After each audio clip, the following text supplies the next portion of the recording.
ராமநாதபுரம் மாவட்டம் கும்பரம் பகுதியில் விமான நிலையம் அமைந்தால் ஆயிரக்கணக்கான விவசாய குடும்பங்களுக்கு பாதிப்பு ஏற்படும் என்பதால் வாக்காளர் அடையாள அட்டை, ஆதார் மற்றும் குடும்ப அட்டைகளை ஒப்படைத்து சட்டமன்ற தேர்தலை புறக்கணிக்கப் போவதாக அப்பகுதி மக்கள் அறிவித்துள்ளனர். அவர்களுடன் நமது செய்தியாளர் குமார் நடத்திய கலந்துரையாடலை தற்போது பார்க்கலாம். ராமநாதபுரம் மாவட்டம் கும்பரம் ஊராட்சி பகுதியில் விமான நிலையம் அறிவிப்பதை தொடர்ந்து தற்பொழுது பல்வேறு கட்டமான போராட்டங்களில் கும்பரம் ஊராட்சியை சேர்ந்த பல்வேறு பொதுமக்கள் ஈடுபட்டு வருகிறார்கள். அதன் ஒரு பகுதியாக ராமநாதபுரம் மாவட்ட ஆட்சியர் அலுவலகத்தில் மாவட்ட ஆட்சித்தலைவரை நேரடியாக சந்தித்து அவருடைய கோரிக்கையை மனுவாக அளித்திருந்தனர். அதனைத் தொடர்ந்து கும்பரம் பகுதியிலேயே பல்வேறு கட்டமான போராட்டங்களை நடத்தி வருகின்றனர். தற்பொழுது கும்பரம் ஊராட்சி பகுதியில் இந்த விமான நிலையம் அறிவிப்பதை உறுதி செய்ய வேண்டும் என்று மாவட்ட நிர்வாகத்தின் சார்பில் கோரிக்கை விடப்பட்டது. அதனைத் தொடர்ந்து ராமநாதபுரம் சட்டமன்ற உறுப்பினர் தற்பொழுது கருத்து கேட்பு கூட்டத்திற்கு தற்பொழுது வந்திருக்கிறார்கள். இது பற்றி நம் பகுதியில் கும்பரம் பகுதியில் உள்ள சிவானந்தம் அவர்கள் நம்மிடத்திருக்கிறார். குறித்து அவர்கிட்ட கேட்கலாம். அண்ணே வணக்கம். இந்த கும்பரம் ஊராட்சியில் இந்த விமான நிலையம் வரனால இந்த பகுதி மக்கள் கூட வந்து பல்வேறு விதமான போராட்டங்கள் எடுத்திருக்காங்க. இது பற்றி கேட்கலாம்.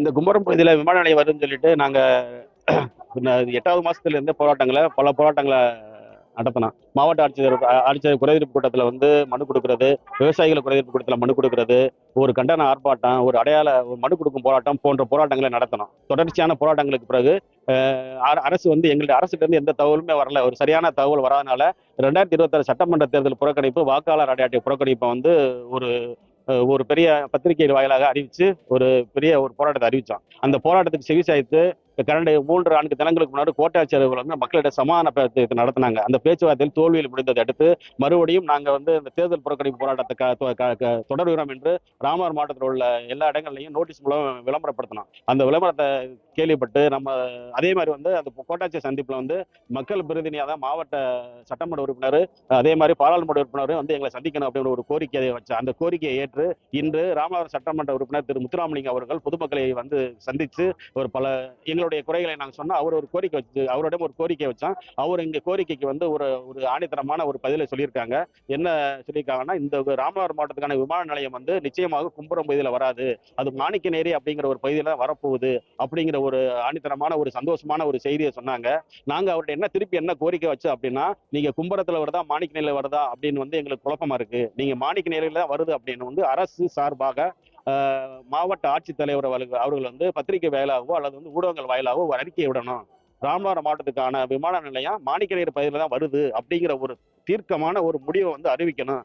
அந்த மாதிரி ஒரு முடிவை அறிவிச்சிங்கன்னா எங்களுடைய போராட்டத்தை நாங்கள் கைவிட தயாராக இருக்கிறோம் என்று அவரோட ஒரு கோரிக்கை வச்சிருக்கிறோம். அதுக்கு அவங்க வந்து அந்த கோரிக்கையை நிறைவேற்றுறதுக்கு 2-3 நாட்கள்ல நிறைவேற்றுறதாக சொல்லிட்டு போயிருக்காங்க.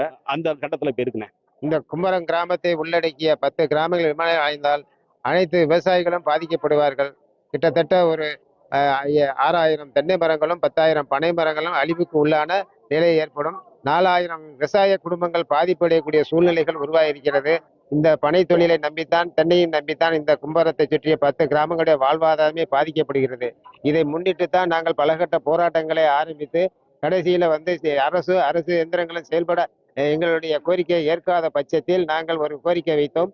என்ன அப்படின்னாக்கா, சட்டமன்ற தேர்தலை புறக்கணிப்பது, வாக்காளர் அடையாள அட்டையை வந்து மாவட்ட ஆட்சியாளரிடம் ஒப்படைப்பது என்ற கோரிக்கையை வைத்த பின்னாடி ஒரு சில தினங்களுக்கு முன்னாடி மாவட்ட கோட்டாட்சியர் அவர்கள் எங்களை வந்து நேரடியாக சந்தித்து பேச்சு நடத்தினார். அதில் வந்து பேச்சுவார்த்தை தோல்வியடைந்ததை தொடர்ந்து அடுத்த கட்ட மக்களுடைய குறைதீர்க்கும் கூட்டத்தில் நாங்கள் வந்து வாக்காளர் அடையாளர் அட்டையை ஒப்படைப்பது, தேர்தல் புறக்கணிப்பு போன்ற கோரிக்கைகளை வைத்த பின்னாடி மாவட்ட ஆட்சியர் அவர்களுடைய பரிந்துரையின் பேரில் மாவட்ட கோட்டாட்சியர் அவர்களும் சட்டமன்ற உறுப்பினர்களும் எங்களிடம் நேரடியாக சமாதானம் பேசி சில வாக்குறுதிகளை கொடுத்திருக்கிறார்கள். சில 2-3 தினங்களுக்கு பொறுத்திருங்கள், அதற்கிடையில நாங்கள் வந்து கும்பரம் பகுதியில் விமான நிலையம் வராது என்று ஒரு உறுதி அளித்திருக்கிறார்கள். அந்த உறுதி வந்து ஒரு வாரம் கழித்து எங்களுக்கு அந்த உறுதி நிறைவேற்றப்படாவிட்டால் மீண்டும் எங்களுடைய போராட்டங்கள் தொடரும். வாக்காளர் அடையாள அட்டை ஒப்படைப்பு, தேர்தல் புறக்கணிப்பு போன்ற இதிலை கையெழுப்பம் என்பதை உறுதியோடு தெரிவித்துக் கொள்கிறேன்.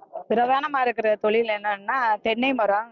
எங்க வாழ்வாதாரமே தென்னை மரமும் பனை மரமும். பனை ஓலையை வச்சு பாய் பின்னுறது, ஈக்கி இது பண்றது, தென்னை ஓலையை வந்து தட்டி பின்னி உபயோகம் பண்றது எல்லாம் வந்து அந்த தொழில் தான் பண்ணிக்கிறேன். முக்கியமான பிரதான தொழில் வந்து பனை ஓலையை வச்சு பின்றதும் தென்னை ஓலையை வச்சு பின்றது. தென்னை வாழ்வாதாரத்தை வந்து தேங்காய் வெட்டி அதை வந்து எண்ணெய் வித்து இதை வந்து பயன்படுத்துறோம்.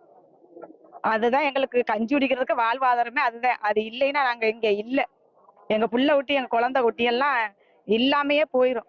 அதுதான் எங்களை வாழ வச்சுக்கிட்டு இருக்கு. எங்க வாழ வைக்கும் தெய்வத்தை எங்க குலதெய்வம் மாதிரி இருக்கான். எங்க ஊராட்சிக்கு, எங்க கும்பரம் ஊராட்சி பகுதிக்கு இந்த விமான நிலையம் வரவேணாம். 4 ஊராட்சிகளும் 11 கிராமங்களையும் உள்ளடக்கி இந்த விமான நிலையம் இந்த பகுதியிலே அமைய இருப்பதாக கிடைத்த தகவலை தொடர்ந்து இந்த பகுதி பொதுமக்கள் கடுமையான போராட்டங்களில் ஈடுபட்டு வருகின்றனர். தற்பொழுது இந்த கருத்து கேட்பு கூட்டத்திலே ராமநாதபுரம் சட்டமன்ற உறுப்பினர் காதர் பாட்சா முத்துராமலிங்கம் அவர்கள் மற்றும் அரசு துறை சார்ந்த அதிகாரிகளும் தற்பொழுது இந்த பொதுமக்களுக்கு இந்த கும்பரம் பகுதியில் விமான நிலையம் அமைய போவதில்லை, மாணிக்கநேரி என்ற பகுதியில் தான் அமைய உள்ளது என்ற உத்தரவாதத்தை கொடுத்துள்ளார்கள். இந்த உத்தரவாதத்தை தொடர்ந்து தற்பொழுது அமைச்சர் அல்லது மாவட்ட ஆட்சித்தலைவர் அவர்கள் உறுதிமொழி கடிதம் கொடுக்க வேண்டும் என்பதே இந்த பகுதி பொதுமக்களுடைய தலையாய கோரிக்கையாக உள்ளது.